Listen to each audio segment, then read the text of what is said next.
जनन, अपने जैसे संतान उत्पन्न करने की क्षमता होती है, उसको हम क्या कहते हैं, वो प्रक्रिया क्या कहलाती है, जनन कहलाती है। कवक में जनन की दो विधियां है, अलैंगिक जनन और लैंगिक जनन। अलैंगिक जनन में कितने पार्ट भाग लेते हैं, एक ना, वन मेल या फीमेल में से कोई एक भाग पार्ट लेता है जो अपने जैसे संतान उत्पन्न करता है। इसलिए अलैंगिक जनन में जो संतान उत्पन्न होते हैं वो जनक के समान होते हैं मानसिक लक्षणों में, यानी जैसे एक तरह से कह सकते हैं जनक के क्या होते हैं, जीरोक्स कॉपी होते हैं। तो अब कवक में अलैंगिक जनन की निम्नलिखित विधियां, कौन कौन सी विधियां हैं?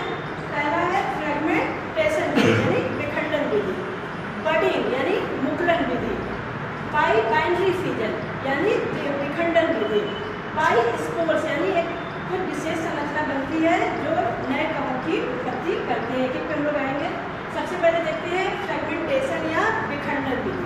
विखंडन में क्या होता है, जो कवक का कवक सूत्र होता है, कवक सूत्र को क्या कहते हैं, हाइफी, कवक सूत्र को क्या कहेंगे, हाइफी कहते हैं, और हाइफी की जाल को क्या कहते हैं, माइसीलियम कहते हैं। ठीक है, तो उसमें से कोई भी पार्ट कहीं से भी ब्रेक हो जाएगा, ठीक है, मान लो यहाँ से ब्रेक हो गया या यहाँ से ब्रेक हो गया, अब इसको अनुकूल परिस्थिति मिलेगी तो ये क्या करेगा, नए कवक सूत्र का निर्माण कर लेता है। तो इस विधि को हम क्या कहेंगे, फ्रेगमेंटेशन या विखंडन विधि कहेंगे। सेकेंड है मुकुलन विधि।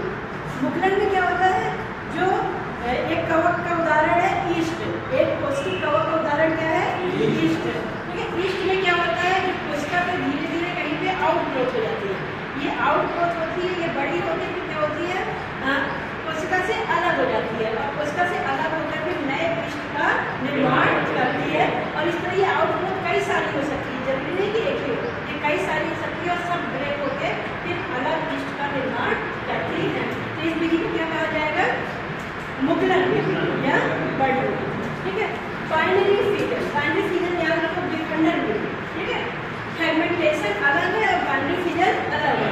यहाँ पे पूरी सेल ब्रेक हो रही है और यहाँ पे क्या होगा, केंद्रक का विभाजन होगा। सबसे पहले बाइनरी फिजन जब किया है, उसका मतलब क्या है, यहाँ पे क्या विभाजन हो रहा है, केंद्रक का विभाजन हो रहा है। तो फॉर एग्जाम्पल ईस्ट ही ले लेते हैं, जैसे ईस्ट है तो ईस्ट में क्या होगा, सबसे पहले केंद्रक का विभाजन होगा।